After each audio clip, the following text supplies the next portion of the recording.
আমরা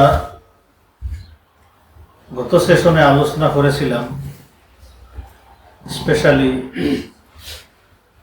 বিরে মাউনার ঘটনা, তার সাথে আর কিছু রিলেটেড ইস্যু। আজকে আমরা আলোচনা করব গজওয়াতু বনি নদীর। মদিনাতে আমরা বলেছিলাম শক্তিশালী তিনটা ইয়াহুদি ট্রাইব ছিল। 1 নম্বর বনি কায়নুকা, 2 নম্বর বনি নদীর, 3 নম্বর বনি কুরাইযা। তিনটাই খুবই শক্তিশালী এবং তারা আরবের তদানীন্তন যুগে ব্যবসা বাণিজ্যের দিক থেকে তারা সর্বোচ্চ ছিল, সবচেয়ে বেশি ধনী ছিল, টাকা পয়সা তারা কুক্ষিগত করে রাখত। আশপাশে যে সমস্ত মুশরিকিন ছিল তাদেরকে তারা চক্রহারে সুদ দিত। এটা ছিল তাদের পেশা এবং নেশা। তারা অস্ত্র বানাইত, ভালো ভালো অস্ত্রগুলো তাদের জন্য রাখত আর খারাপ অস্ত্রগুলো মানুষের মধ্যে বন্টন করে দিত। তারা মনে করতো তারাই আদর্শবান, তারাই ভালো মানুষ, আর বাদ বাকি যারা আছে ওরা মানুষের কাতারে পড়ে না, এটাই তাদের ধারণা ছিল। আমরা আলোচনা করি দেখি রাসূলুল্লাহ সাল্লাল্লাহু আলাইহি ওয়াসাল্লাম কিভাবে তাদের সাথে ডিল করেছেন এবং তারা কিভাবে মুসলমানদের সাথে আচরণ করেছে। আমরা আগে আলোচনা করেছি ইহুদিরা কানু ইয়াতাহাররাকুনা আলাল ইসলামুল মুসলিমিন। ইহুদিরা মদিনাতে মুসলমান এবং ইসলাম এই দুইটা নাম সহ্য করতে পারত না। ইয়াতাহাররাকুনা, হারক মানে জ্বলা, মানে তাদের শরীরে আগুন জ্বলত। মুসলমান ইসলামের নাম উচ্চারণ করলে আগুন জ্বলত, সহ্য করতে পারত না। কেন তারা যুদ্ধ করলো না, এদেরকে বিতাড়ন, মুসলমানদেরকে বিতাড়িত করে দিল না আগে ভাগে? লাম ইয়াকুনু আসহাবু হারবিন ওয়া দরবিন, কিন্তু তারা যুদ্ধ বিগ্রহে পারদর্শী ছিল না। যদিও তারা যোদ্ধা ছিল, কিন্তু যুদ্ধ করতে চাইতো না, মারামারি করতে চাইতো না। এর কারণ কি আমরা অনেকেই জানি। ধনী মানুষ সহজে মারামারিতে যায় না, যায় গরিব মানুষ, যার বেশি চিন্তা নাই করে সে মারিতে যায়। ধনী মানুষ গেলে চিন্তা করবে তার মান সম্মান, তার ব্যবসা বাণিজ্যের ক্ষতি, তার সামাজিক অবস্থা, তারপরে সে টাকা পয়সা লুজ করবে, কত চিন্তা মাথায়। এই জন্য ধনী মানুষ মারামারি করে না, করে গরিব মানুষ। এই জন্য তারা ওই রাস্তায় যাইতো না। বালকানু আসহাবু দাসসিন ওয়া মুআমারাতিন, কিন্তু তারা ছিল ষড়যন্ত্রকারী এবং চক্রান্তকারী। যেমন আজকের যুগে দেখবে ধনী মানুষরা মারামারিতে যায় না, কিন্তু ফেসাফেসি করে, ষড়যন্ত্র করে, চক্রান্ত করে, এইগুলোতে তারা পারদর্শী থাকে। ফাকানু ইউজাহিরুনা বিল হিকদি ওয়াল আদাওয়াতি, তারা যুদ্ধের পরিবর্তে ঘৃণা এবং শত্রুতা প্রকাশ করত। কেমনে হিংসা করা যায়, এই সব হিংসার রাস্তাগুলো তারা অবলম্বন করেছিল। কিভাবে এই শত্রুতা করা যায়, মুসলমানের ক্ষতি করা যায়, এই সবগুলো তাদের মানে এই পলিসিগুলো তারা মেনটেন করতো। মা কানা বাইনাহু বাইনাল মুসলিমিনা মিন উহুদিন ওয়া মাওয়াসিক, যদিও তাদের সাথে মুসলমানদের একটা চুক্তিনামা আছে, তারা চুক্তিনামাতে সই করেছে, একটা নিয়ম শৃঙ্খলার ভিতরে তারা আছে, কিন্তু তারা এটা বোধার করতো না। মানুষ কখন এই চুক্তিনামা এগুলো বোধার করে না? যখন নিজেকে মনে করে অতিরিক্ত পাওয়ারফুল, আমার দরকার নেই এগুলো করা, তখন মানুষ এইগুলো বোধার করে না। তারাই কাজ করতো। ইয়াখতারুনা আনওয়া মিনাল হিল, যত ধরনের ক্ষতি করা যায় এই ক্ষতির এই রাস্তাগুলো, এই উপকরণগুলো, মেকানিজমগুলো তারা ইউজ করতো মুসলমানদের ক্ষতি করার জন্য। লিইজাইল মুসলিমিনা, মুসলমানদেরকে কষ্ট দেওয়ার উদ্দেশ্যে। দুনা আন ইয়াকুমু লিল কিতাল, কিন্তু তারা যুদ্ধের জন্য দাঁড়াইতো না। এদের সাথে যুদ্ধ করি এই প্রিপারেশন তারা নিত না। এর কারণ কি? ইনিশিয়ালি 2টা কারণ। 1 নম্বর হচ্ছে তারা দেখছে তাদের চোখের সামনে মুসলমানরা কিভাবে বনি কাইনুকাকে শাস্তা করেছে, পানিশমেন্ট দিয়েছে বদরের যুদ্ধের পরে। এদেরকে কিভাবে মদিনা থেকে উৎখাত করে দেওয়া হয়েছে, তাদের চোখের সামনে তারা দেখেছে, কিন্তু তারা কিচ্ছু করতে পারে নাই। আমরা মনে করি যে ইহুদি বলতে সব তারা এক, এবং তাদের মধ্যে ইউনিটি খুব শক্তিশালী। এটা আমাদের একটা ধারণা। আজকে দেখবেন আল্লাহ কি বলতেছেন, আমরা শেষের দিকে আলোচনা করব। 2 নম্বর, তারা দেখছে তাদের সর্বোচ্চ লিডার ছিল, সবাই যাকে মানত, ইভেন বনি কুরাইজার সাথে বনি নদীরের ঝগড়া ছিল, বনি নদীরের সাথে বনি কায়নুকার ঝগড়া ছিল, তা সত্ত্বেও তারা সবাই মানত। বুদ্ধির দিক থেকে এবং পজিশনের দিক থেকে সর্বোচ্চ ছিল কাআব ইবনুল আশরাফ। আমরা আলোচনা আগে করেছি তাকে মুসলমানরা কিভাবে চপ দিয়েছে, হত্যা করেছে, শেষ করে দিয়েছে নির্মম ভাবে, সেটা তারা দেখছে। এই 2টা ঘটনার পরে বনি নদীর একদম চুপ হয়ে গেছে। শুধু বনি নদীর না, যত ইয়াহুদি ছিল মদিনাতে সবাই চুপ হয়ে গেছিল। কারো কোনো শক্তি নাই, ক্ষমতা নাই মুসলমানদের উপরে কথা বলা। এই 2টা ইনসিডেন্ট একদম শেষ। কিন্তু ওহুদের যুদ্ধের পরে তাদের সাহস বহুগুণ বেড়ে যায়। তারা দেখছে মুসলমানরা দুর্বল হয়ে গেছে, লার্জ নাম্বার মুসলিম আর্মি লস্ট হয়ে গেছেন, হামজা রাদিয়াল্লাহুর মতো সাহাবী, বড় বড় সাহাবীর অনেক শহীদ হয়ে গেছেন, এবং রাসূলুল্লাহ সাল্লাল্লাহু আলাইহি ওয়াসাল্লাম স্বয়ং আহত হয়েছেন, আল্লাহর রাসূল ক্ষতবিক্ষত হয়েছেন। এই অবস্থা দেখে তাদের সাহস বেড়ে গেছে। তারা মনে করেছে এখন সহজেই ক্ষতি করা যাবে, সাহস চলে আসছে। ফাকাশিফু বিল আদাওয়াতি ওয়াল গাদরি, তখন তারা শুরু করলো প্রকাশ্যে দুশমনী, বিদ্বেষ, হিংসা, মুসলমানদেরকে জ্বালানো, কষ্ট দেওয়া, গালিগালাজ, আর্থিকভাবে ক্ষতি, মৌখিকভাবে যে পন্থা আছে সেই পন্থায় তারা অবলম্বন করে মুসলমানদেরকে নির্যাতন করতে লাগলো। 2 নম্বর, আখাযু ইয়াতাসিলুল মুনাফিক, কিন্তু এই সময় আগে তারা এই কাজ করতো না, কিন্তু উহুদ যুদ্ধের পরে তারা মদিনার মুনাফিক যারা ছিল তাদের সাথে তারা খুব ভালো সম্পর্ক গড়ল। বলল আসলে তো একটা মতে আমরা সবাই এক। তো আল্লাহ সুবহানাহু ওয়া তাআলা সূরা মুজাদালাতে একটা আয়াতে বলেছেন যে আলাম তারা ইলাল্লাযীনা তাতাওয়াল্লাউ কওমান গাদিবাল্লাহু আলাইহিম মা হুম মিনকুম ওয়ালা মিনহুম। আল্লাহ মুনাফিকদের আচরণের ব্যাপারে বলতেছেন তারা এমন একটা জাতি, মুসলমানদের কাছে আসিয়ে তারা ঈমান দেখায়, ঈমান জাহির করে, আবার তারা ইহুদি আল্লাহ যাদের উপরে গজব, এঙ্গার, তাদের সাথে আবার বন্ধুত্ব রাখে, এদিকেও যায় ওদিকে যায়। আল্লাহ বলছেন মা হুম মিনকুম ওয়ালা মিনহুম, এমন অবস্থানে আছে তারা, না আছে মুসলমানদের সাথে, তারা না আছে ইহুদিদের সাথে। ইহুদিরা আসিয়া বন্ধুত্ব করলো এদের সাথে, ওরা বন্ধুত্ব করলো ইহুদিদের সাথে। 3 নম্বর, ওয়াতাসিলুল মুশরিকিন মিন আহলি মক্কা সিররা, মক্কার মুশরিকিনদের সাথে গোপনে তারা যোগসাজশ শুরু করলো, এদের সাথে তারা সম্পর্ক বাড়িয়ে দিল। ওয়ায়ামালুনা লিসালিহিম দুদ্দাল মুসলিমিন, মুসলমানদের সাথে যে চুক্তি আছে সেটাকে বদার করলো না, ওইটার খেলাফ যত কাজ আছে তারা সব করতে লাগলো। এই সবগুলো করলো কোন সময়? উহুদ যুদ্ধের পরে। মুসলমানদের দুর্বলতার সুযোগে তারা এই কাজ করলো। এখানে লেসন হচ্ছে, দেখবেন সব সময় মুসলমানরা যখন দুর্বল দেখে তখন মুসলমানদের ভিতরে কিছু মানুষ এই সুযোগটা মুসলমানদের দুশমনদেরকে দিয়ে দেয়। আর মুসলমান, এটা মুসলমানদের লাইনে, আপনার পার্সোনাল লাইনে দেখবেন আপনার দুর্বলতা, আমি সব সময় বলি দুর্বলতা অন্যের কাছে বলবেন না, খুব কেয়ারফুল। ওয়ান্স বেশিরভাগ মানুষ পৃথিবীর আপনার দুর্বলতা আপনার কাছে, আল্লাহর কাছে বলেন। আমাদের দুর্বলতার সীমা নাই। কোনো আরো যখন দুর্বলতা আসে আমরা যেন উজু করে দাঁড়িয়ে আল্লাহর কাছে আমাদের সমস্ত যা কিছু বলার আল্লাহর কাছে বলি, এটা সবচেয়ে আহওয়াত এবং সেফ।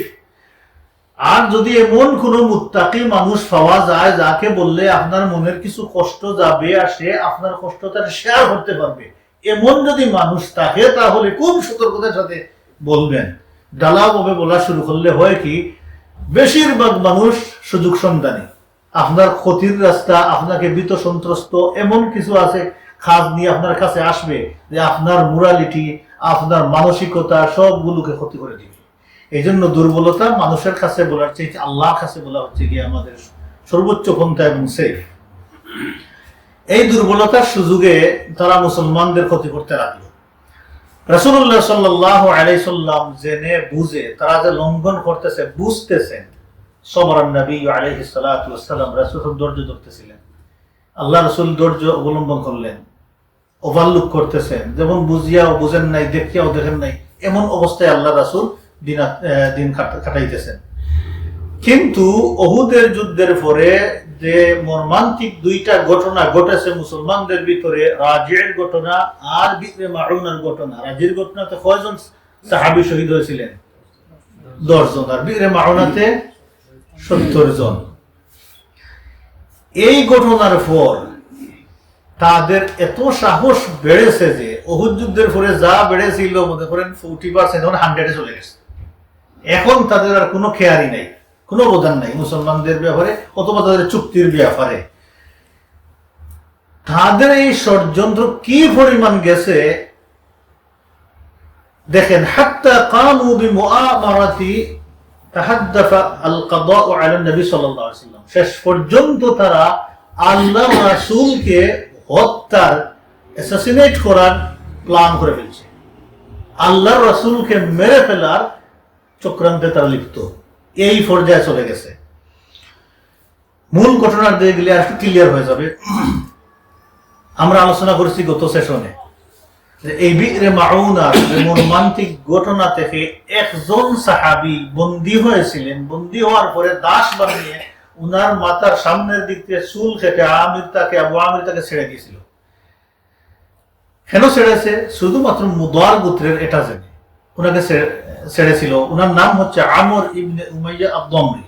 আমর ইবনে উমাইয়া আদ-দামরি সাহাবী রাদিয়াল্লাহু আনহু। সেখান থেকে ফিরার পথে তিনি যখন কারখানাতে আসিয়া একটা গাছের নিচে একটু রেস্ট নিচ্ছেন, তখন আরো 2 জন সেখানে গিয়েও রেস্ট নিতেছিল। আর সেই 2 জন ছিল বনী নদীরের অন্তর্ভুক্ত। আল্লাহ রাসূলের কাছ থেকে এক্সট্রা আমানা, নিরাপত্তা তারা নিয়েছিল।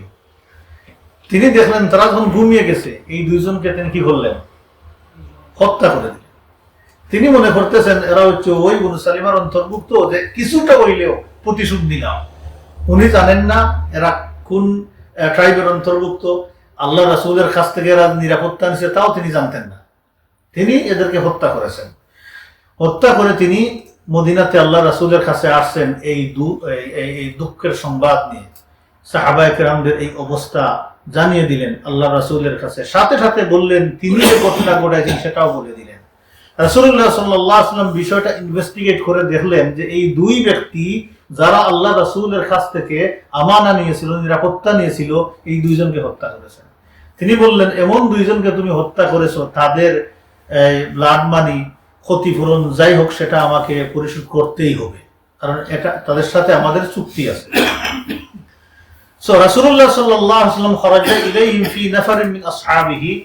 রাসূলুল্লাহ সাল্লাল্লাহু আলাইহি ওয়াসাল্লাম সর্বপ্রথম এইটা সমাধানের জন্য, এই দুঃখটা তো আছেই, সাথে এইটা আগেভাগে সমাধান করার জন্য আল্লাহর রাসূল আবু বকর, ওমর, আলী রাদিয়াল্লাহু আনহুম সাথে একদল সাহাবী নিয়ে আল্লাহর রাসূল গেলেন বনু কুরাইজাতে, বনী নদীরের আবাসভূমিতে গেলেন তাদের সাথে ওইটা সমাধান করার জন্য, আলোচনা করার জন্য। রাসূলুল্লাহ সাল্লাল্লাহু আলাইহি সাল্লামকে তারা বসতে দিল একটা ওয়ালের পাশে, দেয়ালের পাশে, দেয়াল বলছেন, ওয়ালের পাশে তারা বসতে দিল। সেখানে সাথে আছে উঁচু হিল, এবং তারা খুব সমাদর করলো, আল্লাহ রাসূলকে সম্মান দেখালো। তারা বলল আবুল কাসেম নাফআলু, আমরা করব, তুমি যেইভাবে বলবা সেইভাবে আমরা সমাধানে চলে যাব, আমরা সমাধান করব। ইজলিস হা হুনা হাত্তা নাকদি হাজাতাক, এখানে তুমি বসো, আমরা তোমার সব হাজত যা আছে সবগুলো আমরা পুরা করে দিব, তুমি এখানে বসো। সো রাসূলুল্লাহ সাল্লাল্লাহু আলাইহি ওয়াসাল্লাম সাহাবা কেরামদেরকে নিয়ে এখানে বসে আছেন। তারা আসলো ঘরের ভিতরে, ইয়ান্তাযিরুনা ওয়াফাআহুম বিমা আহাদু, আল্লাহ রাসূল তো অপেক্ষায় আছেন, তারা আসি আল্লাহ রাসূলকে একটা সিদ্ধান্ত বলবে, তাদের যেভাবে বলবেন আল্লাহ রাসূল সেইভাবে মেনে নেবেন, এবং তারাও বলছে আমরা আপনার কথাও মেনে নিব। এতে খুব সৌহার্দ্যপূর্ণ মিটিংটা বোঝা যাচ্ছে, চলতেছে। তারা ভিতরে গেল, ইহুদিরা, বাউদুহুম আলা বাউদিন, সেখানে গিয়ে তারা নির্জনে একটা মিটিং শুরু করে দিল ঘরের ভিতরে। সেই মিটিংয়ে ইভেন শয়তানও রূপ ধরে গেল। অথবা কোনো বর্ণনার মধ্যে আছেন যে শয়তানের প্ল্যান তাদের মাথায়, সাওয়ালা লাহুম, শয়তানের প্ল্যান তাদের মাথায় ঢুকিয়ে দিল। কি পরামর্শ শুরু করলো? তারা বলল তার সাথে আলোচনা করে লাভটাকে কাজ করে দিই, মুহাম্মদকে শেষ করে দিই, শেষ করে দিলেই তো সব সমস্যার সমাধান হয়ে যায়। তারা এই সিদ্ধান্ত নিল। তারা বলল আইয়ুকুম ইয়াখুযু হাযার রাহয়ি, সে আসো এই বাড়ি লোহার চাকিটা নিয়ে এই হিলের উপরে উঠবে, সেখান থেকে ছেড়ে দিবে ওইটা মোহাম্মদের মাথার উপরে, মোহাম্মদ শেষ হয়ে যাবে। এই কাজটা কে করতে পারে? মাথা চুরমার হলে তো শেষ মোহাম্মদ। তাদের মধ্যে এক হতভাগা ব্যক্তি, বড় বেয়াদব ছিল, তার নাম হচ্ছে আমর ইবনে জাহাস। আমর ইবনে জাহাস, এই বেয়াদব খারাপ মানুষটা দাঁড়িয়ে বলল, আমি কাজ করব। সেই কাজের জন্য রেডি হয়ে গেল। তাদের মধ্যে ছিল আরেকজন লোক, সালাম ইবনে মিশকাম। সালাম ইবনে মিশকাম দাঁড়িয়ে বলল, লা তাফআলু, তোমরা এই কাজ করিও না, খবরদার। সে নিষেধ করলো। ফাওয়াল্লাহি, আল্লাহর কসম, এই যে পরামর্শ আমরা করছি সেটা কিন্তু মুহাম্মদ অলরেডি জেনে ফেলছেন, আমার ধারণা আল্লাহ জানিয়ে দিবেন, তোমরা এই কাজ করিও না। মুফাসসিরিন কেরাম বলতেছেন যে ইহুদিরা আসলেই আল্লাহ রাসূলকে চিনতো, জানতো। আল্লাহ বলতেছেন কোরআনের ভাষায়, ইয়ারিফুনাহু কামা ইয়ারিফুনা আবনাআহুম, তারা আল্লাহ রাসূলকে চিনতো যেভাবে একজন সন্তান তার পুত্রকে চিনে, এইভাবে তারা আল্লাহ রাসূলকে জানতো, চিনতো। আল্লাহ রাসূলের জন্য তারা যুগ যুগ ধরে, এই 400 বছর ধরে, 400 বছর তারা মদিনাতে বসবাস করছে, শুধুমাত্র তাওরাতের এই ভবিষ্যৎবাণী তারা দেখার জন্য যে সেখানে শেষ নবী আসবেন আর মদিনাতে ওনার হবে লাস্ট ঠিকানা এবং নবীর অনুসারী তারা হবেন, এই আশায় তারা সেখানে বসবাস করতেছে এত বছর থেকে। কিন্তু তাদের কপালে হেদায়েত লেখা ছিল না, তাদের কপালে ছিল আল্লাহর আযাব। এই সালাম ইবনে মিশকাম বলল, না তোমরা এই কাজ করিও না, মুহাম্মদ জেনে ফেলবে, আল্লাহ তাকে জানিয়ে দিবেন। কিন্তু তারা তাদের এই সিদ্ধান্তের উপর অটল থাকলো না, মুহাম্মদকে শেষ করে দেই। আল্লাহর ফয়সালা ছিল সেটাই। সে বলল যে এই ঘটনার সাথে সাথে এখান থেকে ওরাও যাবে না, এদেরকে সবাইকে মারতে হবে। মুহাম্মদ মারা যাওয়ার সাথে সাথে কেউ যাবে না, এদের সাথে আমরা যুদ্ধ করতে হবে ইমিডিয়েটলি। এত বড় একটা ঘটনা ঘটানোর কোনো দরকার নেই। সে নিষেধ করলো তার সর্বোচ্চ শক্তি দিয়ে। ওয়ালাকিন্নাহুম আযামু আলা তানফিযি, কিন্তু তারা তাদের এই সিদ্ধান্তের উপরে অটল থাকলো না, আমরা এই কাজ করেই ছাড়বো।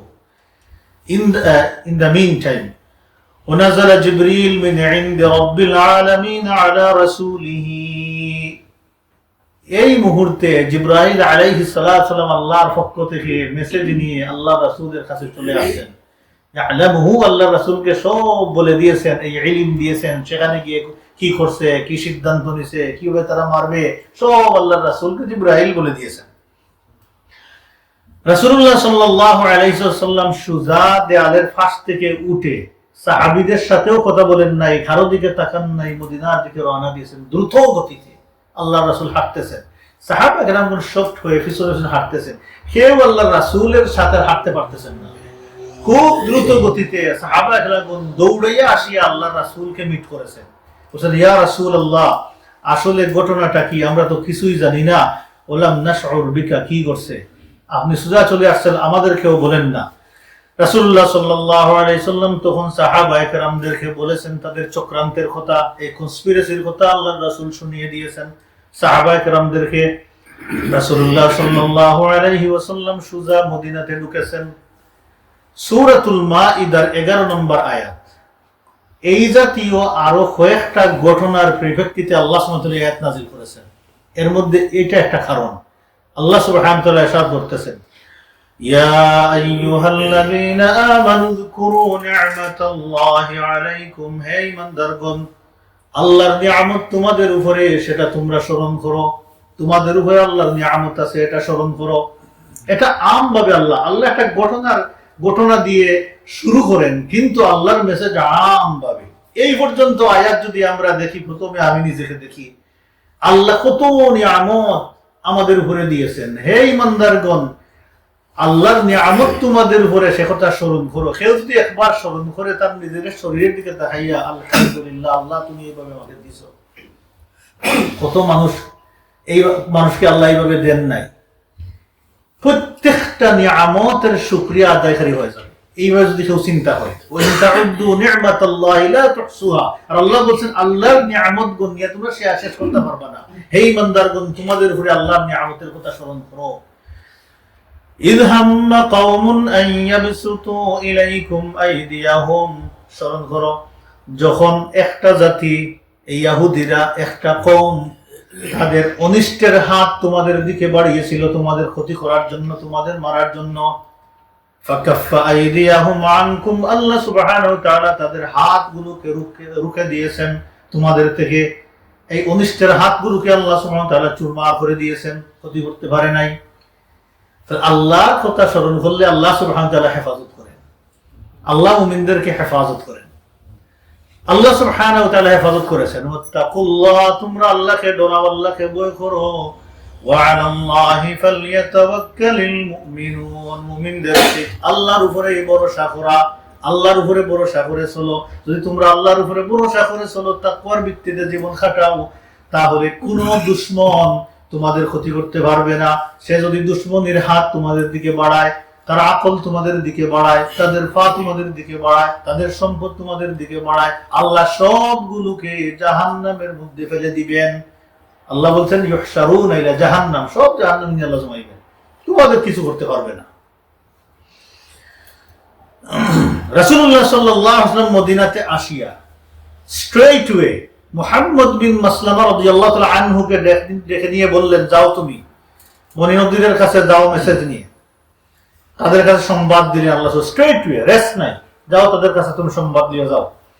আখরিজু মিনাল মাদিনা, হে ইহুদিরা মদিনা থেকে বের হয়ে যাও। কত বড় ডিসিশন, চিন্তা করেছেন। এখন দেখতে বলে রাসূলুল্লাহ সাল্লাল্লাহু আলাইহি ওয়াসাল্লাম এত বড় ডিসিশন নিলেন, সাহাবারা কিন্তু পরামর্শ করেন নাই, মেসেজ পাঠাইলেন কি, ইহুদিরা মদিনা থেকে বের হয়ে যাও। ওয়ালা তুসাকিনুনি বিহা, তোমরা আমাদের সাথে মদিনাতে থাকতে পারবে না, বের হয়ে যেতে হবে। আর রাসূলুল্লাহ সাল্লাল্লাহু আলাইহি ওয়াসাল্লাম আজালাতকুম আশরান, তাদেরকে সময় দিলেন 10 দিন। কয়দিন দিলেন? 10 দিন। 10 দিনের মধ্যে সব গুছিয়ে তোমরা বাইরে হয়ে যাও, এটা তোমাদের কল্যাণ করে। এই মেসেজ দিয়ে আল্লাহর রাসূল পাঠাই দিলেন এবং বলে দিলেন, ফামান ওয়াজাদতু বা'দা যালিকা বিহা, এই 10 দিনের পরে যাকে মদিনাতে পাওয়া যাবে, দরাবাত উনুকা, তার গর্দান চপ করে উড়িয়ে দেওয়া হবে, তার খুল্লা কাটা হবে। কত বড় ডিসিশন দেখছেন। এটাই মুসলমানদের লেসন। আমরা সিরা কেন আলোচনা করব, আল্লাহ কেন কোরআন শরীফের মধ্যে এগুলো আলোচনা করবেন? মুসলমানদের লেসনের জন্য। ইস্তিকামা, আল্লাহর দ্বীনের জন্য যখন যেটা করা দরকার, আল্লাহর উপরে ভরসা করে, ওয়া আলাল্লাহি ফালইয়াতাওয়াক্কালিল মুমিনুন, তুমি দাঁড়িয়ে যাও, এটাই হচ্ছে তোমাদের কাজ। রাসূলুল্লাহ সাল্লাল্লাহু আলাইহি ওয়াসাল্লাম এই মেসেজ তাদের কাছে পাঠিয়ে দিলেন। এই নোটিশ পাওয়ার পর ইহুদিরা কি করলো? ইহুদিরা চিন্তা করলো যে আসলে তো আমরা ভুল করে ফেলেছি, কোনো উপায় নাই। মুহাম্মদের সিদ্ধান্ত তারা জানে, কারণ তাদের মধ্যে বড় বড় আহবার এবং রুহবান ছিল, তারা কিতাব গবেষণা করত, তারা জানতো যে মুহাম্মদের ডিসিশনের কোনো অপোজিট হবে না, অতএব আমাদের কোনো উপায় নাই, বের হতেই হবে। তারা বের হওয়ার জন্য রেডি হয়ে গেছে, রেডি হইতেছে, এই তলবি তলবা সব তারা আটাইতেছে, কেমনে বের হয়ে যাবে। এমন সময়, প্রিপারেশনের সময়, আব্দুল্লাহ বিন উবাই ইবনে সালুল, সে ছিল মুনাফিকের সর্দার, মদিনার সবচেয়ে বড় মুনাফিক। সে তো মুসলমান হয়েছিল কিন্তু নিফাক, মুনাফিক। সেই একটা মেসেজ তাদের কাছে পাঠাইল লোক দিয়ে।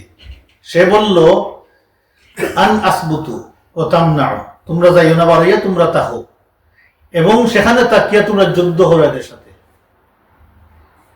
সে এই সংবাদ পাঠাইল এবং বলল যে ফাইন্না মাই, আমার সাথে আছে 2000 যোদ্ধা যারা মৌতকে ভয় করে না, এরা তোমাদের সাথে যুদ্ধ করতে করতে মরবে কিন্তু পিছন দিকে যাবে না, অতএব তোমরা বাইর হয়ে যাইও না, কারণ তোমাদের পজিশনটা খুব যুদ্ধের ফেভারে আছে। পরে বলবো এটা কিভাবে যুদ্ধের ফেভারে আছে। তারপরে তারা পাইলে হন 2000 যোদ্ধা, সহজ কথা নাকি? 2000 যোদ্ধা পেয়ে গেল তারা আব্দুল্লাহ বিন উবাইয়ের মাধ্যমে। এবং আল্লাহ সুবহানাহু ওয়া তাআলা কোরআনের আয়াত আছে, আমরা পরে আলোচনা করব। এই আয়াতটা লাইন উখরিজতুম লানাখরুজান্না মাআকুম, বলল যদি তোমাদেরকে বের করে দেওয়া হয় তাহলে আমরাও তোমাদের সাথে বের হয়ে যাব, আর যদি তোমাদের বিরুদ্ধে যুদ্ধ করা হয় অবশ্যই আমরা তোমাদের সাহায্য সহযোগিতা করব। তার সাথে আছে বনি কুরাইজা, আর একটা বড় ইহুদি ধনাঢ্য, শক্তিশালী, অস্ত্র বলেও শক্তিশালী, তারা তোমাদের সাহায্য করবে। তাহলে বনি নদীর ইটসেলফ শক্তিশালী, তাদের অস্ত্র জনবল সবই আছে এবং যুদ্ধের ফেইবারও আছে। 2 নম্বর, আব্দুল্লাহ বিন উবাই 6000 আর্মির সাহস দিল, 2000। তারপরে বনু কুরায়জা, তারপরে বলল গাতফান হালিফুন, গাতফানের সাথে তোমাদের বন্ধুত্ব আছে, গাতফানও আসবে। তাহলে গাতফান, বনি কুরায়জা, বনি নদীর, ইবা আছে কার আর্মি, আব্দুল্লাহ বিন উবাইর আর্মি। তো বিশাল একটা সাহস তাদেরকে দিল। এই সাহস দেওয়ার পরে কি ঘটলো? এই খবরে ইহুদিদের মন চাঙ্গা হয়ে গেল। তারা সিদ্ধান্ত নিল তারা বাহির হইয়া যাইবে না, তারা যুদ্ধ করবে, বাহির হবে না। 3 নম্বর, ইহুদিদের নেতা হুয়াই ইবনে আখতাব, সে তাদেরকে কনফার্মেশন দিল। বনি নদীরের লিডার ছিল হুয়াই ইবনে আখতাব। সে বলল যে আমার সবার সাথে সম্পর্ক আছে, ওরা সাহায্য করবে, অথবা আমরা কেন বের হয়ে যাব? এত সুন্দর বাড়ি ঘর বাগান এগুলো আমরা বানাইছি, হিউজ অট্টালিকা আমরা বানাইছি, তারপরে এই যে যদুর যে চতুর্দিকে তারা ওয়াল করছে সবচেয়ে সুন্দর এরিয়াতে, এবং সবচেয়ে বেশি ডেভেলপ করেছিল বনি নদী।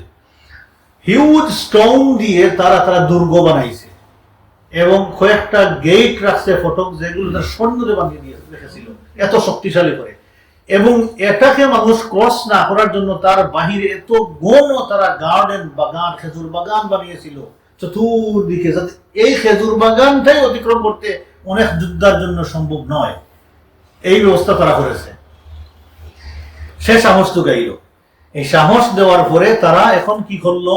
যুদ্ধের জন্য রেডি হয়ে গেল ভিতরে, বের হয় নাই তারা ভিতরে। তারা এখন হুয়াই ইবনে আখতাব কাউন্টার নোটিশ পাঠাইল আল্লাহ রাসূলের কাছে।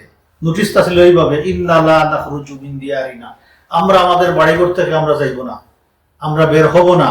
ফাসনা মা বাদা লাক, ও মুহাম্মদ তোমার যা মনে চায় তাই করো, কি করতে পারবা? এইভাবে মেসেজ যখন পাঠাইল, এই চ্যালেঞ্জটা কেমন ছিল মুসলমানদের জন্য একটু চিন্তা করে। আমরা তো মোটামুটি একটা আইডিয়ার উপরে পেয়ে গেছি তাদের শক্তি এবং মুসলমানদের শক্তি। এক ইয়াহুদি ট্রাইবের ভিতরে যত মানুষ ছিল, যোদ্ধা ছিল, অস্ত্র ছিল, মুসলমানদের সব মিলিয়া তো তা ছিল না, কম ছিল।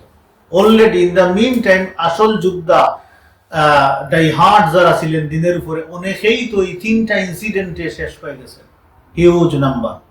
এই মুহূর্তে এই চ্যালেঞ্জটা ছিল মুসলমানদের জন্য খুবই নাজুক, জটিল, গুরুতর এবং সংশয় মুক্ত ছিল না যে কি পরিণতি হবে তারপরে।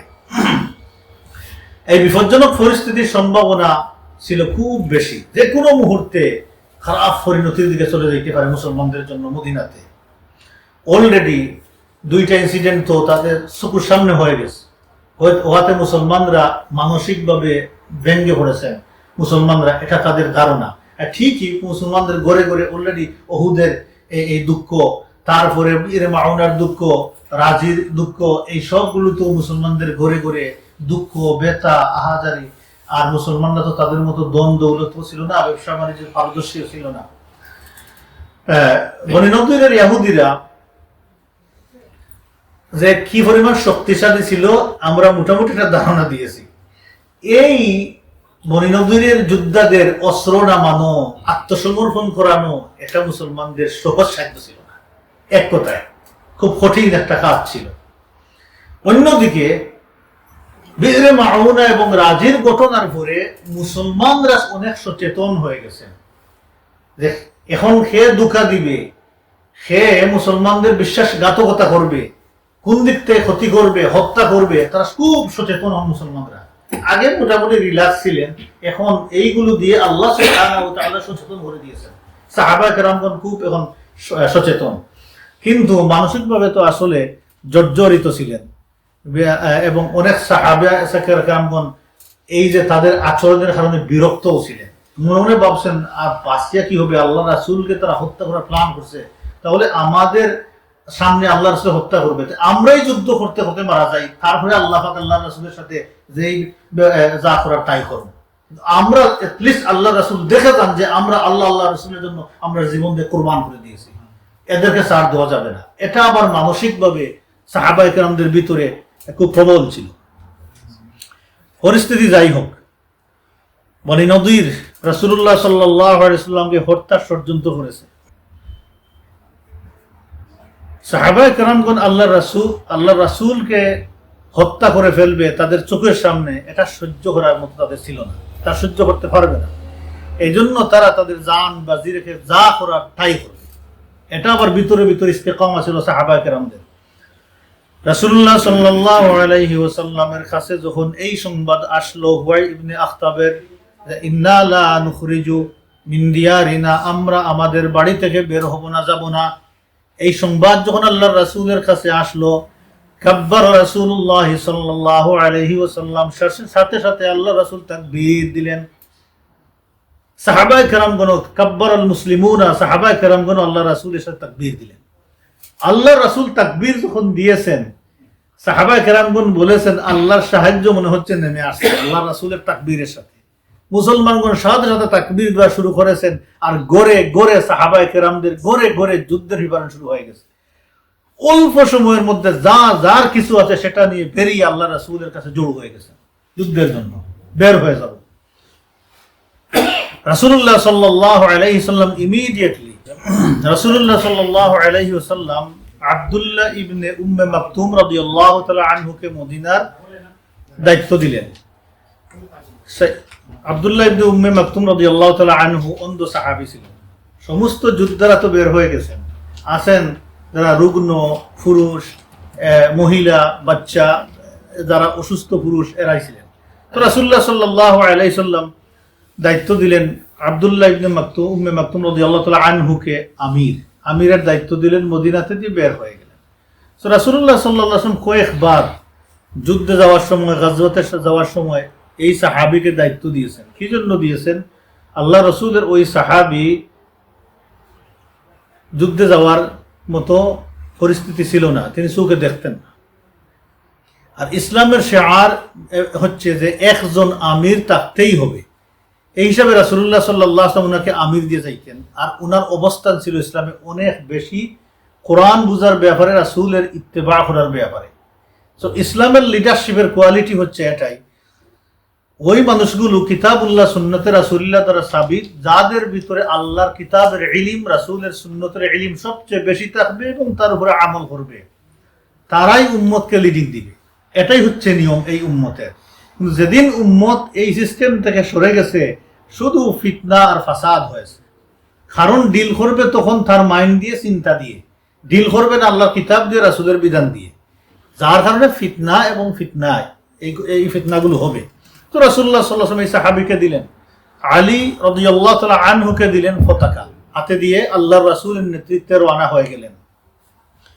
রাসূলুল্লাহ সাল্লাল্লাহু আলাইহি ওয়াসাল্লাম সাহাবায়ে কেরামদেরকে নিয়ে বনি নদীরে আসার সাথে সাথে ফরদ আলাইহিমুল হিসাব, আসে চতুর্দিকে তাদেরকে ঘেরাও করে সিজ করলেন, লেড সিজ অন দেম, সিজ করে দিলেন। তারা আছে ভিতরে, সাহাবায়ে কেরামগণ বাহিরে। বনি নদীর তাদের মেইন ফটকগুলো, গেটগুলো আটকিয়ে তারা একদম ভিতরে চলে গেল। সেখানে গিয়ে তারা তাদের বাড়িঘর দেয়ালের উপর থেকে সহজে মুসলমানদেরকে পাথর এবং এই তীরগুলো ছুটতে পারত ক্ষতি করার জন্য, এটা সহজ ছিল তাদের। কিন্তু মুসলমানদের এটা সহজ ছিল না, বিকজ অফ তাদের বুয়াইরিয়া এই খেজুর বাগান ছিল, যে বাগানটা আটকাই দিত। মুসলমানদের সহজ ছিল না তাদেরকে টার্গেট করা, তাদের সহজ ছিল মুসলমানদেরকে টার্গেট করা। কিন্তু মুসলমানগণ বাহিরে আসেন, প্রিপারেশন নিয়ে সিজ করেছেন, তারা ভিতর দিক থেকে পাথর মারতেছে, তারা তীর মারতেছে মুসলমানদের উপরে।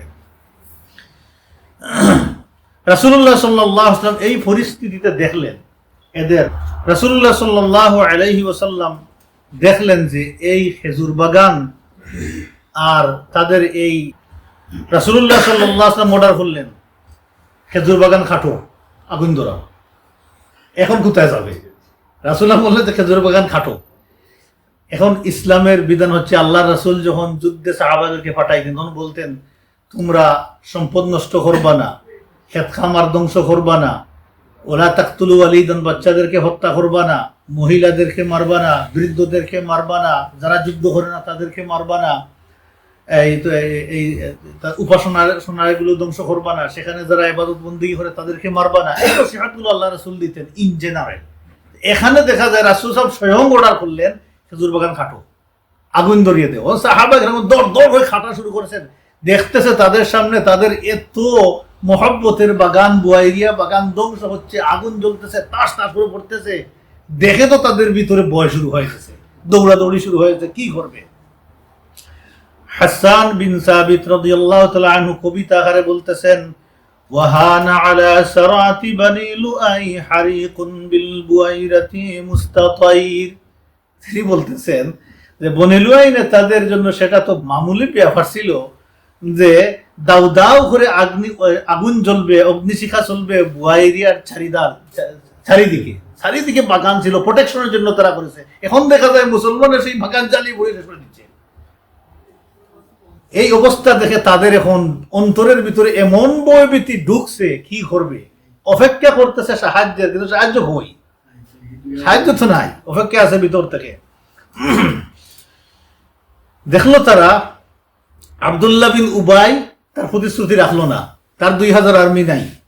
2 নম্বর বনি কুরাইজা রেসপন্ড করলো না, তারাও নাই।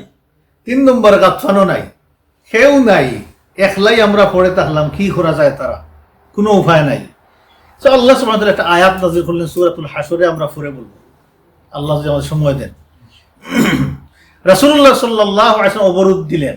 সেই অবরোধ একটা বর্ণনার মধ্যে আসছে 6 রাত পর্যন্ত ছিল, আর একটা বর্ণনার মধ্যে আসছে 15 রাত পর্যন্ত ছিল অবরোধ, বেশি দিন ছিল না। এই 15 রাতের মাথায় তাদের অন্তর সুরমার হয়ে গেছে। তারা তাদের অন্তরের ভিতরে আল্লাহ সুবহানাহু ওয়া তাআলা কাযাফাল্লাহু ফি কুলুবিহিম রু'বা, 1 নম্বর ভয় ঢুকিয়ে দিয়েছেন, তরতর করে কাঁপতেছে, হাতের অস্ত্র পড়ে যাচ্ছে, কেমনে যুদ্ধ করবে এই আগুনের এলালিহান শিখা দেখে, খেজুর বাগান খাটা দেখে। বলতেছে তারা সিরিয়াস মুসলমানরা, কোনো কাজ হবে না। 2 নম্বর, তারা খুব তাড়াতাড়ি অস্ত্র রেখে দিল হাত থেকে, বললো আর যুদ্ধ করে কাজ হবে না, চলো আমরা আত্মসমর্পণ করি, আর একটা প্রস্তাব দেই মুহাম্মদের কাছে কেমনে সেফ হওয়া যায়। তারা রাসূলুল্লাহ সাল্লাল্লাহু আলাইহি সাল্লামের কাছে এই সংবাদ পাঠাইলো, নাহনু নাখরুজু আনিল মদিনা, আমরা মদিনা থেকে বের হয়ে যাব, আমাদেরকে একটু সময় দেন। রাসূলুল্লাহ সাল্লাল্লাহু আলাইহি সাল্লামে ইহুদিদের এই প্রস্তাব অনুমোদন করলেন, অ্যাকসেপ্ট করলেন আল্লাহর রাসূল। রাসূলুল্লাহ সাল্লাল্লাহু আলাইহি ওয়াসাল্লাম তাদেরকে কন্ডিশন দিলেন, নাম্বার 1, তোমাদের যেহেতু তোমরা তাড়াতাড়ি মেনে নিয়েছো, আমিও তোমাদের প্রস্তাব মেনে নিলাম, তবে 1 নম্বর, তোমরা সপরিবারে মদিনা ত্যাগ করতে পারবে। এটা তাদের জন্য বিশাল একটা ব্যাপার ছিল। কেন বিশাল ব্যাপার ছিল, আমরা যখন বনু কুরাইজা আলোচনা করবো তখন বলবো, অথবা কিছু অংশ বলে দিব ইনশাআল্লাহ। 2 নম্বর, উঠে যে পরিমাণ মাল বহন করে নিতে পারবে সেই পরিমাণ মাল নিতে পারবে, আমি পারমিশন দিলাম। 3 নম্বর, তোমরা কোনো অস্ত্র নিতে পারবে না, সেই অস্ত্র রেখে দিতে হবে সব, এখন বের হয়ে যাও তোমরা। এই 3টা শর্ত রাসূল দিলেন। তারা এই 3টা শর্ত মেনে তারা সেখান থেকে বের হয়ে যাওয়ার প্রিপারেশন নিল। ওয়াখারাবু বুয়ুতাহুম বিআইদিহিম, এখন যে বাড়িঘর সুন্দর সুন্দর এই দরজা ফিট করেছিল, জানালা ফিট করেছিল, সেইগুলো তারা নিজের হাতে ভাঙা শুরু করলো। খারাবু বুয়ুতাহুম, সব নিজের বিআইদিহিম, নিজের হাতে ভাঙিল। ও আইদিল মুমিনিন, মুসলমানরা গিয়া সেখানে ও ভাঙা শুরু করলো, তাদের সাথে ব্যঙ্গে তাদেরকে সাহায্য করলো, তোমরা কোনটা নিতে চাও, আমরাও ভাঙিব তোমাদের সাথে। মুসলমানরাও ভাঙিল। আল্লাহ বলতেছেন তাদের হাত এবং মুসলমানদের হাত দিয়ে আল্লাহ তাদের বাড়িঘর ভাঙিয়ে দিলেন। লিয়াহমিলুল আবওয়াল ওয়া শাবাবিক, শেষ পর্যন্ত তারা হলো কি, এই গেটগুলো, দরজাগুলো তারা ভেঙে তারা নেওয়ার চেষ্টা করলো, কলামগুলো নেওয়ার চেষ্টা করলো, টিম্বার নেওয়ার চেষ্টা করলো, যতটুকু পারে উটের উপরে করে তারা সেইগুলো নেওয়ার ব্যবস্থা করলো। তারপরে তাদের মহিলা বাচ্চাদেরকে উটের উপরে বসাইলো। ও তাহমিলু আলা সিত্তুমিআতি বাঈরিন, শেষ পর্যন্ত 600 উট নিয়ে তারা সেখানে বের হয়ে গেল বুঝাই করে। 600 সিত্তুমিআতি বাঈরিন, 600 উট বুঝাই করে সেখান থেকে তারা বের হয়ে গেল বনী নদীরের ইহুদিরা। আকসারুহুম ওয়া আকাবিরুহুম ইলা খায়বার, তাদের বেশিরভাগ এবং বড় মাফের লিডার যারা ছিল তারা খায়বারে গিয়ে বসবাস করলো। খায়বারের ইহুদিরা তাদেরকে আশ্রয় দিল, তোমরা আসতে পারবা। ওটা মদিনার একদম উপকণ্ঠে ছিল, আরেক সাইডে, সেখানে গিয়ে তারা ঢুকলো। যেমন হুরাই ইবনে আখতাব, সালাম ইবনে আবিল হাকিক, ওরা বড় বড় লিডার ছিল, সেখানে গেল।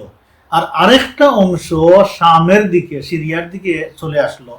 সিরিয়ার ওই ক্ষেত খামার যে এরিয়াতে ছিল সেখানে তারা বসবাস করলো এবং অল্প দিনের মধ্যে রোগ ব্যাধিতে আক্রান্ত হয়ে তাদের বেশিরভাগই মারা গেল, শেষ হয়ে গেল দুনিয়া থেকে। এইভাবে বনি নদীরের ইয়াহুদীদের আল্লাহ সুবহানাহু ওয়া তাআলা শাস্তি করলেন, শাস্তি দিলেন। 2 জন মানুষ বনি নদীরের মুসলমান হইল, মাত্র 2 জন। একজন ছিলেন ইয়ামিন ইবনে আমর ও আবু সাদ ইবনে ওয়াহাব। এই 2 জন মুসলমান হলো, ইসলাম কবুল করলো। মুসলমানরা তাদের বাড়ি ঘর সব রেখে দিলেন, কোনো টাচ করলেন। তারা মুসলমানদের সাথে বসবাস করলো, মুসলমানদের অন্তর্ভুক্ত হয়ে গেল। রাসূলুল্লাহ সাল্লাল্লাহু আলাইহি সাল্লাম এর মালিকানায় কোন কোন জিনিস চলে আসলো আমরা দেখি এই বনি নদীর থেকে। 1 নম্বর অস্ত্র। অস্ত্রের মধ্যে উল্লেখযোগ্য ছিল 50টা স্পেশাল বর্ম ছিল। এইগুলো আল্লাহ রাসূলের অধিকারে চলে আসলো। তদানীন্তন যুগে অনলি বনি নদীরের ইয়াহুদিরা ওই যে মিসাইল বানাইছিল, তখন টাপাল বলতো, আর কেউ বানায় নাই, দূর থেকে মারার জন্য মিসাইল। 50টা মিসাইল মুসলমানদের হাতে চলে আসলো, আর 340টা স্পেশাল তরবারি মুসলমানদের হাতে চলে আসলো। তারপরে বনি নদীরের যত বাড়ি ছিল, গড় ছিল, জায়গা ছিল, সবগুলো খালিসাতান লিরাসূলিল্লাহি সাল্লাল্লাহু আলাইহি ওয়াসাল্লাম, স্পেশালি আল্লাহ রাসূলের অধিকারে চলে আসলো। আর কারো কোনো অধিকার সেখানে নাই। আল্লাহ রাসূল যাকে ইচ্ছা করলেন তাকে দিলেন। এখানে সাহাবায়ে কেরামরা, কোনো সাহাবায়ে কেরাম ডিমান্ড করেন নাই, আল্লাহ রাসূলের অধিকারে চলে আসলো। রাসূলুল্লাহ সাল্লাল্লাহু আলাইহি ওয়াসাল্লাম মুহাজিরিন এবং আনসারদের মধ্যে ভাগ করে দিলেন। মোটামুটি বলা যায় মুহাজিরিন আল আউয়ালিন আল্লাহর রাসূল মুহাজিরিনদেরকেই দিয়েছেন, মাত্র 2 জন আনসারকে দিয়েছেন। আর সারা সম্পূর্ণ মুহাজিরদেরকে আল্লাহ সুবহানাহু ওয়া তাআলা দিয়েছেন, আল্লাহ রাসূল দিয়েছেন মুহাজিরিনদেরকে। এই যে সম্পদ পাইলেন, সেই সম্পদের নামটা কি? গনিমত? গনিমত না, এটাকে ফা বলা হয়। ফা সম্পদ বলা হয়। গনিমত আরবিক, ফা ও আরবিক। গনিমত যুদ্ধ করে একবার করা, অর্জন করা, আর বিনা যুদ্ধে পাওয়া, কোনো গুড়া না চালাইয়া, কোনো অস্ত্র না চালাইয়া, মানুষ হতাহত না হইয়া যে সম্পদ পাওয়া যায় সেটাকে ফা বলা হয়। আল্লাহ সুবহানাহু ওয়া তাআলাকে ফা বলেন, সূরা হাসর পড়ে নিয়েন, সেখানে পাবেন। আল্লাহ রাসূল এই সম্পদটা পাইলেন, যার কারণে এটার উপরে সাহাবায়ে কেরামদের কোনো ছিল না, দাবি ছিল না। এটা আল্লাহ রাসূলকে দিয়েছেন। 2 জন আনসারীকে দিয়েছেন, আবু দুজানা এবং সাহাল ইবনে হুনাইফ। এই 2 সাহাবীকে দিয়েছেন লিফাকরিহিমা। এই 2 সাহাবী বড় অভাবী ছিলেন, দরিদ্র ছিলেন, কিন্তু আল্লাহ রাসূলের সাথে সব সময় আল্লাহ রাসূলের সঙ্গী হয়ে বের হতেন, যুদ্ধ করতেন জীবন বাজি রেখে। এই 2 সাহাবীকে রাসূলুল্লাহ আনসার সাহাবীকে আল্লাহ রাসূল দিলেন। ওয়াকানা ইউনফিকু মিনহা আলা আহলিহি নাফাকাতান সানাতান। আরেকটা, এখান থেকে কিছু জায়গা রাখলেন, কিছু বাগান বাড়ি রাখলেন, যেই বাগানগুলো থেকে রাসূলুল্লাহ সাল্লাল্লাহু আলাইহি ওয়াসাল্লাম এই খরচ নিতেন 1 বছরের। সব ফ্যামিলি মেম্বারদের 1 বছরের খরচ হইতো। এখান থেকে যা বছরের ইনকাম আসতো, সেই ইনকাম দিয়ে আল্লাহ রাসূলের সমস্ত বিবিদের খাবার দাবার, ফ্যামিলি চলার ব্যবস্থা হইতো 1 বছরের। অতএব এখন আর কারো কাছে কোনো গনিমতের মাল নিয়েও সেখানে দেওয়া লাগতো না। মোটামুটি এইটা থেকে সারা সব ফ্যামিলি চলতে পারতো। আল্লাহ ধনী করে দিলেন আল্লাহ রাসূলের ফ্যামিলিকে, চলতে পারতেন। অস্ত্রগুলো আল্লাহ রাসূলের কাছে রাখলেন এবং পরবর্তী যুদ্ধগুলোতে সমস্ত অস্ত্র ব্যবহার করা হলো। এই যুদ্ধটা হয়েছিল বনি নদীরের 4th হিজরি 625 খ্রিস্টাব্দে, উহুদ যুদ্ধের 7 মাস পরে। বিক্রে মাউনা হয়েছিল 4 মাস পরে, আর এর 2 মাসের মাথায় এই ঘটনা বনি নদীরের যুদ্ধ হলো। এই পর্যন্ত আমাদের আলোচনা শেষ, কিন্তু ডিটেইলস আলোচনা করা হয়েছে সূরাতুল হাশরের ভিতরে। সূরাতুল হাশর আমরা যেন পড়ি, পুরা সূরাটাই আল্লাহ সুবহানাহু ওয়া তাআলা বনি নদীরকে নিয়ে আলোচনা করেছেন। শেষের কিছু আয়াত উপসংহার এবং আল্লাহর প্রশংসা, আল্লাহর গুণগান, বরত্ব সম্পর্কে বর্ণনা করা হয়েছে। তার সংক্ষিপ্ত সারটা আমরা বলি একটু।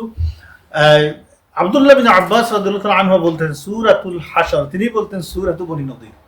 আর একটা নাম জেনে রাখেন, সূরাতুল হাশর একটা নাম কি? সূরাতু বনি নদীর। সূরাতু বনি নদীর তিনি বলতেন। সো কয়েকটা পয়েন্ট আমি বলি, পরে আমরা সূরার মধ্যে কিছু আয়াত আলোচনা করে আমরা দেখব ইনশাআল্লাহ। 1 নম্বর, এই সূরার ভিতরে আল্লাহ আলোচনা করেছেন ইহুদিদের আচরণ সম্পর্কে। 2 নম্বর, মুনাফিকদের স্বরূপ আল্লাহ সুবহানাহু ওয়া তাআলা উন্মোচন করে দিয়েছেন। এই সূরার ভিতরে দেখবেন। 3 নম্বর মুসলমানদের পজিশন, মর্যাদা এবং কি আদর্শ সেটা আল্লাহ সুবহানাহু ওয়া তাআলা বর্ণনা করে দিয়েছেন। 4 নম্বর মুহাজিরিন এবং আনসারদেরকে আল্লাহ সুবহানাহু ওয়া তাআলা হাই লেভেলের প্রশংসা করেছেন, মুহাজির এবং আনসারদের। 5 নম্বর ফাই এর হুকুম বর্ণনা করেছেন। 6 নম্বর যুদ্ধের কৌশল আল্লাহ বর্ণনা করেছেন। 7 নম্বর তাকওয়া এবং আখিরাতের ব্যাপারে আল্লাহ আলোচনা করে প্রিপারেশনের জন্য মুসলমানদেরকে উৎসাহ দিয়েছেন। 8 নম্বর কোরআনের মর্যাদা নিয়ে আল্লাহ আলোচনা করেছেন। 9 নম্বর আল্লাহর গুণাবলী দিয়ে এই সূরা আল্লাহ শেষ করেছেন, হুয়াল্লাহুল্লাযী লা ইলাহা ইল্লা হু। কয়েক মিনিট আমরা আলোচনা করি। এখন যদি আমরা খানির দিকে যাই, খানিও হবে না ইনশাআল্লাহ। আমরা খাবার দাবারের ভালো ব্যবস্থা আছে আজকে ইনশাআল্লাহ। নামাজ পড়েই আমরা চলে আসবো এই রুমে ইনশাআল্লাহ। সূরাতু হাশরের আমরা একটু আলোচনা করে দেখি আল্লাহ সুবহানাহু ওয়া তাআলা কিভাবে আলোচনা করেছেন এই সূরার ভিতরে তাদের ব্যাপারে। প্রথম আয়াত সাব্বাহা লিল্লাহি মা ফিস সামাওয়াতি ওয়া মা ফিল আরদি ওয়া হুয়াল আজিজুল হাকীম। সেকেন্ড আয়াত হচ্ছে হুয়াল্লাযী আখরাজাল্লাযীনা কাফারু, তিনি মহান আল্লাহ সুবহানাহু ওয়া তাআলা যে আল্লাহ আহলে কিতাব কাফিরদেরকে তাদের বাড়িঘর থেকে আল্লাহ সুবহানাহু ওয়া তাআলা বের করে দিয়েছেন।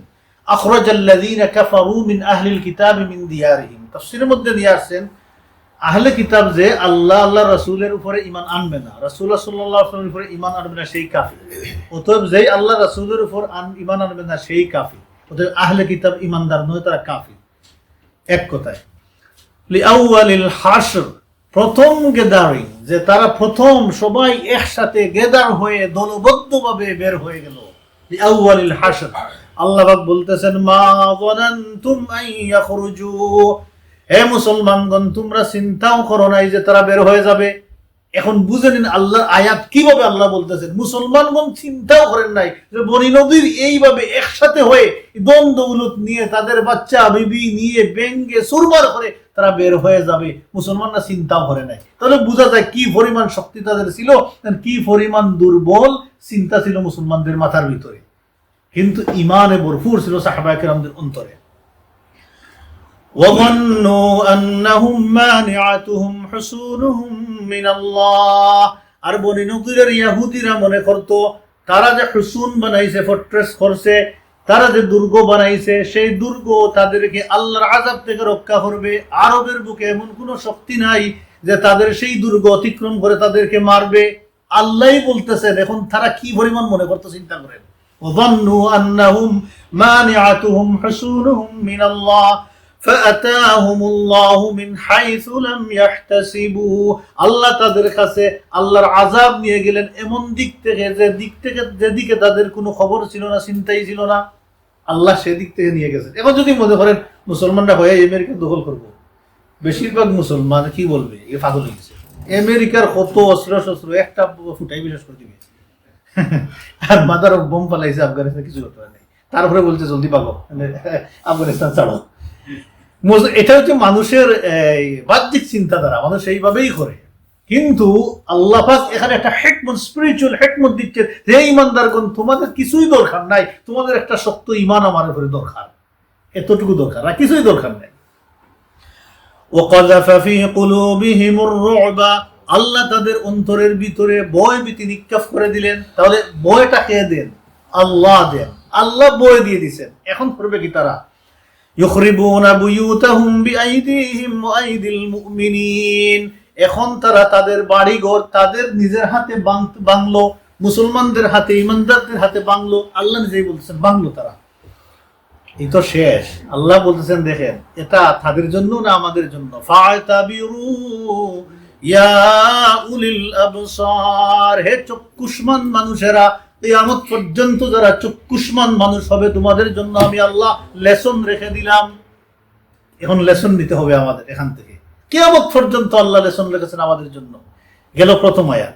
সেকেন্ড আয়াতে আল্লাহ বলতেছেন ওয়ালাউলা আন কাতাবাল্লাহু আলাইহিমুল জালাআ, যদি আল্লাহ সুবহানাহু ওয়া তাআলা বনী নদীরের এই চিন্তার আগে যে তারা বের হয়ে যাবে, মুসলমানদের এই চিন্তার আগে যে তারা এখানে আসে তাদের সাথে যুদ্ধ করবে, এই চিন্তার আগে আমি আল্লাহ যদি বনী নদীরের কপালে এটা লিখে না দিতাম যে তারা তাদের বিধান হবে, তারা শেষ পর্যন্ত বের হয়ে যাবে, নির্বাসন হবে, এক্সাইলে যাবে, এইটা আমি আল্লাহ যদি লিখে না দিতাম, তাহলে কি হইতো, লাআযাবাহুম ফিদ দুনিয়া, নাম্বার 1, দুনিয়াতে আল্লাহ তাদেরকে শাস্তি দিতেন। তাদের শাস্তি কি হইতো, যদি তারা বের হয়ে না যাইতো, আল্লাহ রাসূল এই সিদ্ধান্ত তাদেরকে না দিতেন, তাহলে আল্লাহ সুবহানাহু ওয়া তাআলা আল্লাহ রাসূলকে বলতেন তাদের যত যুদ্ধ আছে সবাইকে একত্রিত করো, বড় গর্ত করো, আর একটা একটা করে খাটো সেখানে ঢুকাও, আর তাদের বিবি বাচ্চাদেরকে মুসলমানদের ঘরে ঘরে দাস দাস হিসেবে পাঠিয়ে দাও, যেমন বনি কুরাইজার ব্যাপারে হয়েছে। এটা আমরা আলোচনা করবো পরে ইনশাআল্লাহ। বনি কুরাইজাতে এইটা হয়েছিল, আল্লাহ বিধান দেন নাই, কি তারা কি লিখলেন তাদের কপালে, তাদের কপালে লিখলেন যে তোমরা বের হয়ে যাও, সময় আছে ইনশাআল্লাহ, বের হয়ে যাও। ওয়ালাহুম ফিল আখিরাতি আযাবুন নার, মুসলমানরা তাদের খোল্লা খেটে খেটে গর্তের মধ্যে ঢুকাইতো, তাদের বাচ্চা এবং মহিলাদেরকে দাসদাসী বানাইতো, আর শেষ পর্যন্ত তারা জাহান্নামের আগুনে জ্বলতো। আল্লাহু আকবার। আল্লাহ কি রহম করেন নাই যে এটলিস্ট তারা বনি কুরাইজা থেকে থাকতে পারতেছে, এটলিস্ট তারা অন্য জায়গায় যাইতে পারতেছে, হয়তো তারা কোনো সময় তাদের থেকে মুসলমান হয়েছে। আল্লাহু আ'লাম। এজন্য ওলা আন কাতাবাল্লাহ, আল্লাহ বলেছেন। এখন এই কারণটা কি, অনেক মুসলমানরা স্রেফ যদি আয়াত তিলাওয়াত করে এত কঠিন আল্লাহ ব্যবহার করলেন এদের সাথে, কেন করলেন? আমরা তো আলহামদুলিল্লাহ বুঝে ফেলেছি তারা যে কত অপরাধ করেছে, এই অপরাধের তোমরা কিছুই না আমরা বলতে পারি। আমরা তো মোটামুটি আগে আলোচনা করার কারণেই শেষ হয়ে গেছে। কেউ যদি জাস্ট তিলাওয়াত শুরু করে আর মিনিং পড়া শুরু করে কনফিউজ হয়ে যেতে পারে। আল্লাহ বলতেছেন কনফিউজ না হওয়ার জন্য, যালিকা বিআন্নাহুম শাকুল্লাহ ওয়া রাসূলা, নাম্বার 1, তারা আল্লাহকে কষ্ট দিয়েছে। আল্লাহু আকবার। তারা আপনার আমার রব আল্লাহকে কষ্ট দিয়েছে। আল্লাহকে কষ্ট দিয়ে কিভাবে মানুষ, আমরা কি আল্লাহ কষ্ট দিতে পারি? হ্যাঁ, যদি আল্লাহকে কেউ গালি দে, আল্লাহর বাতাসকে গালি দে, আল্লাহর আকাশকে গালি দে, আল্লাহর জমিনকে গালি দে, আল্লাহর রাসূল বলেছেন লা তাসুব্বুর রিয়াহ, তোমরা বাতাসকে গালি দিও না, লা তাসুব্বুদ দাহরা, তোমরা সময়কে গালি দিও না, এগুলোকে গালি দেওয়া আমি আল্লাহকে গালি দেওয়া। আল্লাহর মাখলুকাত, আল্লাহ সুবহানাহু ওয়া তাআলা যা ব্যবস্থা করে দিয়েছেন, আল্লাহর কোন ব্যবস্থার বিরুদ্ধে কথা বলার শক্তি সাহস আমাদের নাই। ভালো ওয়েদার, খারাপ ওয়েদার, এই আমরা বলি না, এইগুলো নাই, এগুলো কমার দরকার নেই। আল্লাহ যা দেন আলহামদুলিল্লাহ, খারাপ বলতে কিচ্ছু নাই, সবই আল্লাহর পক্ষ থেকে আসে, অতএব আলহামদুলিল্লাহ। তাহলে বোঝা গেল এক নম্বর তারা আল্লাহকে কষ্ট দিয়েছে, আল্লাহর রাসূলকে কষ্ট দিয়েছে। আল্লাহর হুকুম না মানা আল্লাহকে কষ্ট দেওয়া, আল্লাহর রাসূলের অনুসরণ না করা, ঈমান না আনা, আল্লাহর রাসূলকে কষ্ট দেওয়া। তার তো ফিজিক্যাল কষ্ট, ফাইন্যান্সিয়াল কষ্ট, মৌখিক কষ্ট, এগুলো তো আছে। ওমান ইউশাকিল্লাহ, এটা আমভাবে আল্লাহ পাক বলতেছেন যে ব্যক্তি আল্লাহকে কষ্ট দেয়, ফাইন্নাল্লাহা শাদীদুল ইকাব, আল্লাহ কঠিন শাস্তিদাতা। আল্লাহকে যে কষ্ট দিবে, আল্লাহকে কষ্ট শাস্তি দিয়েই ছাড়বেন, আল্লাহর বিধানকে যে মানবে না। আরেকটা আয়াত শেষ করে দিই, মা কাতা'তুম মিন লিনাতিন আও তারাকতুমুহা, তোমরা যে সমস্ত খেজুর গাছ কেটেছো, আল্লাহ বলছেন যে সমস্ত খেজুর গাছ তোমরা কাটছো, আর আল্লাহ কিছু আগুন দিয়ে জ্বালাইছেন, আগুনের কথা কোরআনে নাই। আও তারাকতুমুহা কাইমাতান আলা উসুলিহা, আর যে সমস্ত খেজুর গাছ তোমরা খাটো নাই রেখে দিয়েছো, কিছু খাচ্ছেন আর কিছু রেখে দিয়েছেন। আল্লাহ পাক বলতেছেন ফাবি ইযনিল্লাহ, এটা আমি আল্লাহর মত, আমি আল্লাহই বলেছে এটা করতে, এই জন্য করেছো। এখানে আবার আলোচনা আছে, তাহলে আল্লাহ রাসূল কিভাবে বললেন যে কাটা যাবে না? এখানে মাসলাটা আমরা আমাদের শিখা দরকার। তাহলে বোঝা গেল এই অ্যাকশনটা আল্লাহ নিজেই দিয়েছেন, ফাবিইযনিল্লাহি ওয়া লিইখজিয়াল ফাসিকিন, যাতে আল্লাহ ফাসিকদের হিউমিলিয়েট করতে পারেন, বেইজ্জত করতে পারেন, ইহানত করে দিতে পারেন। এজন্য আল্লাহ সুবহানাহু ওয়া তাআলা এই বিধান দিলেন। এখন মাসলাটা সংক্ষিপ্তভাবে বলে দিই, নরমাল কেসে এগুলো করা যায় না। যুদ্ধে গেলে আল্লাহ রাসূল এইগুলো ইনস্ট্রাকশন দিতেন সাহাবাগণ এই কাজ করিও না। অ্যাবনর্মাল কেস, দ্বীনের পথে বাধা হবে, সে গাছ হোক, পাথর হোক, সে মানুষ হোক, আর যেই হোক, মন্দির হোক আর মাদ্রাসা হোক আর যেই হোক, আল্লাহর দ্বীনের পথে বাধা হয়ে দাঁড়াবে, তাকে ক্রাশ করার পারমিশন আল্লাহ রাসূল দিয়েছেন। সিম্পল এক কথায় শেষ। আল্লাহ রাসূল বলেছেন তোমরা বাচ্চাদেরকে মারো না যুদ্ধে গিয়ে। তো বাচ্চা যদি আসে, কোনো সাহাবী কোন যোদ্ধা, মুসলিম যোদ্ধাকে হত্যার জন্য হত্যা করতে চলে আসে, তাহলে তাকে কর্তন করে দিতে হবে। কোন এই আহবার ও রুহবান ইবাদতখানার মধ্যে আছে, কিন্তু সে বের হয়ে যদি অস্ত্র ধারণ করে, তাকে শেষ করে দিতে হবে।